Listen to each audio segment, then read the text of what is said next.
অসহায় এক গৃহবধূর পাশে দাঁড়ালো সিঙ্গাপুরের অভিজিৎ। সদ্য স্বামীহারা অসহায় গৃহবধূ মৌসুমী মালাকার দেবনাথের পাশে দাঁড়ালো সিঙ্গাপুরের প্রবাসী যুবক অভিজিৎ ভৌমিক। অসহায় সেই গৃহবধূ তার 7 মাসের শিশুকন্যা সন্তান কোলে নিয়ে স্বামীর শ্রাদ্ধ শান্তির জন্য আর্থিক সাহায্যের আবেদন জানিয়েছিল সোশ্যাল মিডিয়ায়। কোলে সন্তান, হাতে নেই টাকা, এরই মধ্যে স্বামীর অন্ত্যেষ্টিক্রিয়া নিয়ে অনিশ্চয়তায় ছিলেন গৃহবধূর। সোশ্যাল মিডিয়ায় এই আবেদন দেখতে পেয়ে সুদূর সিঙ্গাপুরের যুবক অভিজিৎ ভৌমিক শনিবার দুপুরে চরিলামের সাংবাদিকদের শরণাপন্ন হয়ে অসহায় স্ত্রীকে স্বামীর অন্ত্যেষ্টিক্রিয়া সম্পন্ন করতে 5,000 টাকা আর্থিক সহায়তার হাত বাড়িয়ে দিয়ে মানবিকতার শ্রেষ্ঠত্বে পৌঁছে প্রবাসী অভিজিৎ এই ধরনের মানবিকতার হাত বাড়িয়ে দিয়ে ফের আরেকবার প্রমাণ করলো মানুষ হয়ে মানুষের পাশে দাঁড়িয়ে সহায়তা করতে দেশ কিংবা বিদেশ কোনো ধরনের প্রতিবন্ধকতা নয়। অভিজিৎ এর ডাকে সাড়া দিয়ে স্থানীয় এলাকার সাংবাদিকরা সংঘবদ্ধভাবে শনিবার দুপুরে মহিলার হাতে বাড়িতে গিয়ে অভিজিৎ ভৌমিকের পাঠানো সেই টাকার অর্থরাশি তুলে দেন। জানা গেছে, বিগত 21 অক্টোবর স্ত্রীর সঙ্গে অভিমান করে রতন দেবনাথ নিজ ঘরেই ফাঁসি দিয়ে আত্মহত্যা করে। এর ফলে স্বামীহারা স্ত্রী ও 7 মাসের শিশু সন্তান ঈশানকে নিয়ে ওই বসতঘরে রাত্রি যাপন করতে ভয় পাচ্ছে। জানা গেছে, এদের বসতঘরটি রাবার বাগানের ভেতরে হওয়াতে নির্জনতার দরুন স্বামীহারা স্ত্রী শিশু সন্তান সমেত একা ওই বাড়িতে থাকতে অনীহা প্রকাশ করছে অসহায় গৃহবধূ মৌসুমী। এমতাবস্থায় স্বামীহারা মৌসুমীকে বর্তমানে অস্থায়ীভাবে সাময়িক আশ্রয় দিয়েছে পার্শ্ববর্তী প্রতিবেশী জানায়, ওর বাড়িতেই সম্পন্ন হবে প্রয়াত রতনের অন্ত্যেষ্টিক্রিয়া।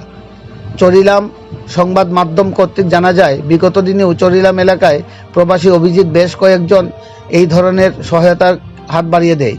সোশ্যাল মিডিয়ায় অসহায় গৃহবধূর আর্তনাদের খবর দেখে অভিজিৎ ভৌমিকের মতো আরও বহু মহিলার পাশে দাঁড়িয়েছেন তিনি।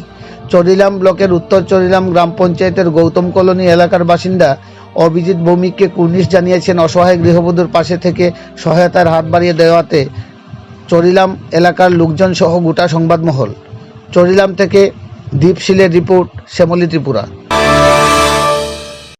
আজকে থেকে 5 থেকে 6 দিন পূর্বে চরিলামের উত্তর চরিলাম গ্রাম পঞ্চায়েতের গৌতম কলোনি এলাকার একবারে অসহায় এক গৃহবধূ মৌসুমী মালাকার দেবনাথ, ওনার স্বামী রতন দেবনাথ মিষ্টি দোকানে কারিগর ছিল, কাজ করত। তাদের রয়েছে 7 বছরের একটি সন্তান ঈশান দেবনাথ, 7 মাসের একটি সন্তান।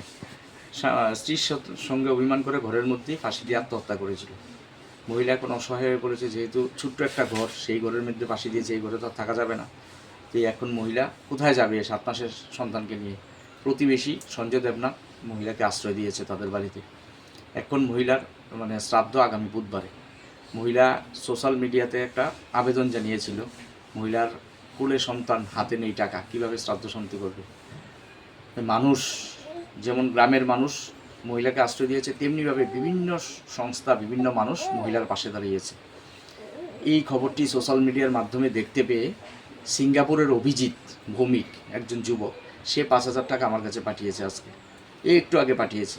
তা আমি এখন গৌতম কলোনি এসে সেই মহিলা অসহায় গৃহবধূ মৌসুমী মালাকার দেবনাথের হাতে আমি টাকাটা তুলে দিয়েছি, যাতে সে শ্রাদ্ধ শান্তি করতে পারে এবং সন্তানকে নিয়ে যাতে তার চলাফেরা করতে কোনো অসুবিধা না হয়, অন্তত অল্প কয়েকটা দিন। আসলে আমরা এখন দেখতে পাচ্ছি মানুষের মধ্যে এখনও মানবতা রয়েছে। কবি বলেছিলেন, মানুষ মানুষের জন্য, কথাটি বাস্তব।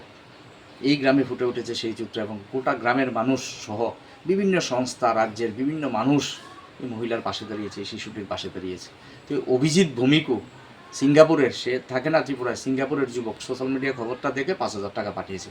আমরা সবাই অভিজিতের প্রতি অসংখ্য ধন্যবাদ এবং কৃতজ্ঞতা জ্ঞাপন করছি।